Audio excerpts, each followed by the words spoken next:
A group of Ukrainian ex-soldiers are on a remarkable journey in the Alps. These men have all survived between 3 months and 3 years in Russian captivity. They are all husbands and fathers.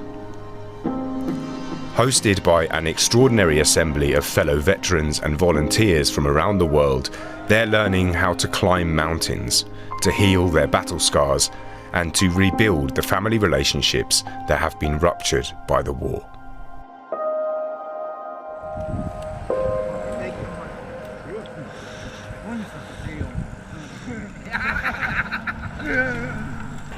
A sleepy Austrian village is the setting for this week-long retreat in which 14 Ukrainian veterans will take lessons in mountaineering as well as a course of therapy. Some were professional soldiers for whom the war began in 2014. Viktor Ischenko from Kharkiv Oblast was a civilian who volunteered to defend his country after the full-scale invasion in 2022. When the war started, the first thing I did was take my family to safety. Before I joined the fight against the enemy, it was important to me to know that my family was safe. I was mobilized in April. At the beginning of May, I was on the front line of Luhansk Oblast. At the end of June, I was captured.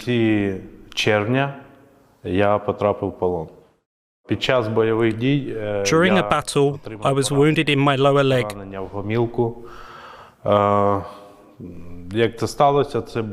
It happened during an artillery assault when we were encircled by the enemy. There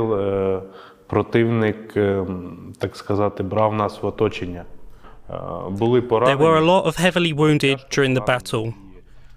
We started to retreat, but because I was heavily wounded, I was crawling, and I didn't manage to break out of the encirclement, which is why I was eventually captured. They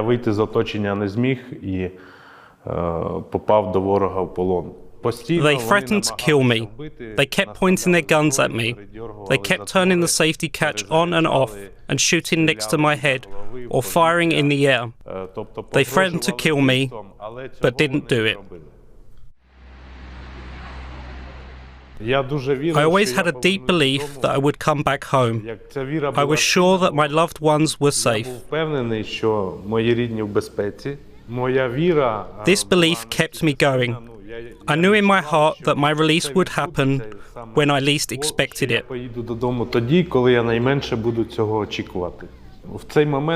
While I was sleeping, they entered the barracks, called out my name, and told me to pick up my stuff. Many of us believed we were being transferred to another prison, further into Russia, perhaps into Crimea. They beat us during the transfer and threatened us with guns, turning the safety catch on and off, threatening to kill us. We were on the road for almost 24 hours. My wife was watching the news. She knew there was going to be a prisoner exchange. I'd had her phone number in my head the whole time. I was very afraid my daughter wouldn't recognize me because she was only 2 years old. But it was such a happy moment when I saw them again. I will never forget it, ever in my life.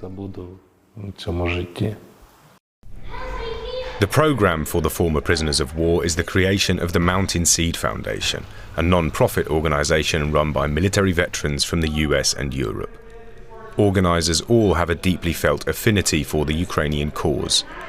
Many also have a dose of personal trauma from their own experiences of conflict. I think we're all called to the mountains in one way or another. The mountains have always been like a place of healing, but it's also a challenge. I mean, you look up to a mountain and you can't help but say, I wonder what it would be like to climb that.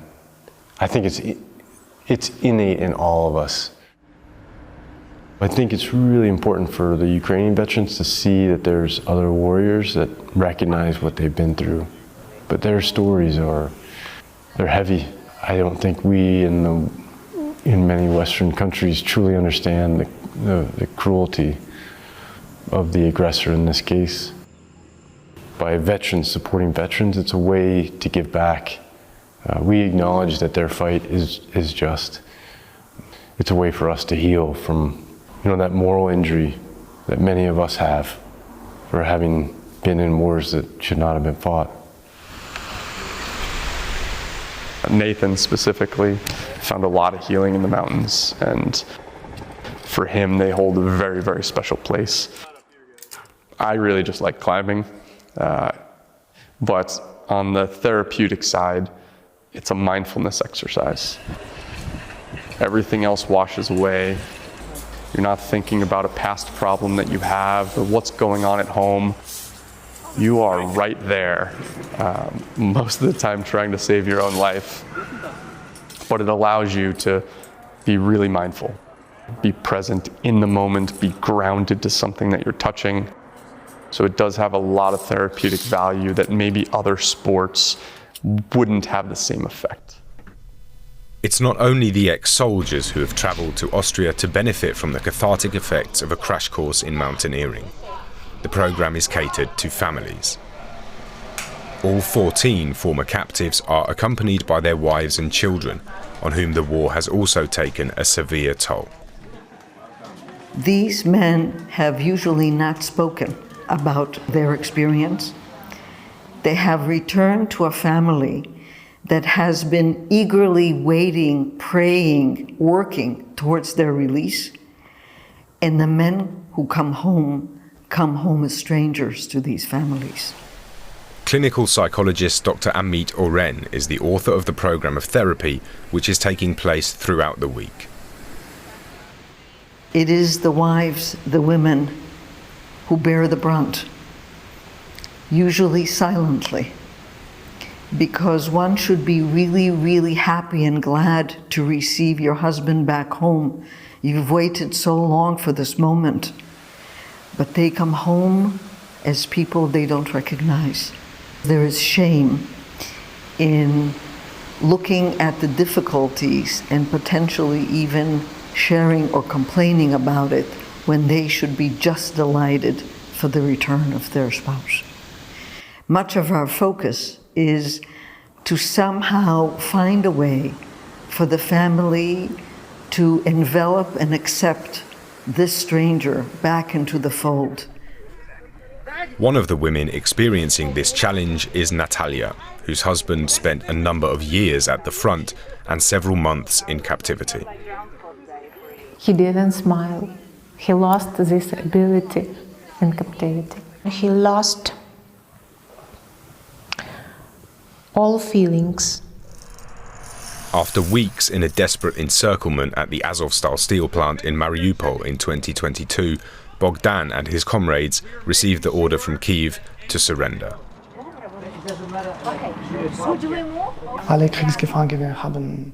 All prisoners of war have different experiences because there are various prisons, but they're all inhuman.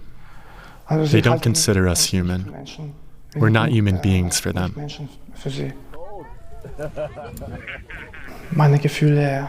My feelings didn't return straight away. It's an ongoing process, getting your old feelings back. It can take months or even years to return fully. Not just in a physical sense, but in an emotional one. I'm still trying to find my way back. Maybe I'm at about 90%. I think here he returned back to himself. People mentioned that he smiled. 3 days, day by day, he smiled. A week is not enough time for the therapy team to unpack deep-seated trauma.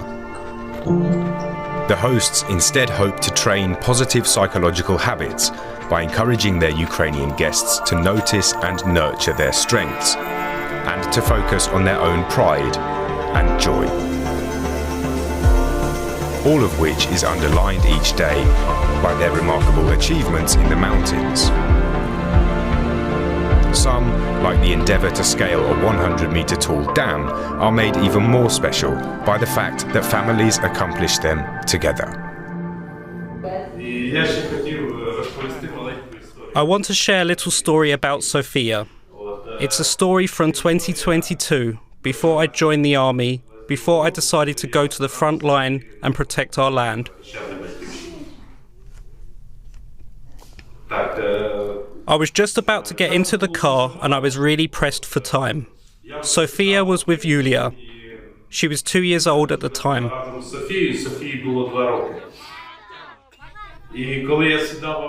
When I was about to depart, Sophia said to me, "Father, be careful."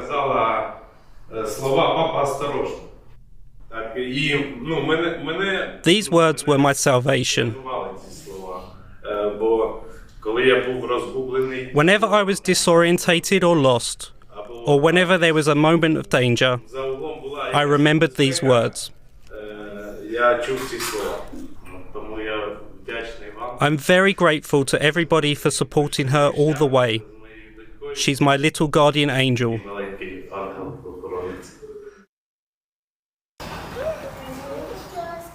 This little girl, who is now 5, volunteered to speak. She stood in front of a room full of people and very plainly said, "Dad, today the same thing happened to me. When I was afraid to climb, you said to me, 'Be careful, we want you with us, we will help you get through it.'" Those words were also in my mind, and they helped me accomplish the climb. The father who's seen hell and back took his daughter into his arms and at the same time leaned against his wife, and they were whole.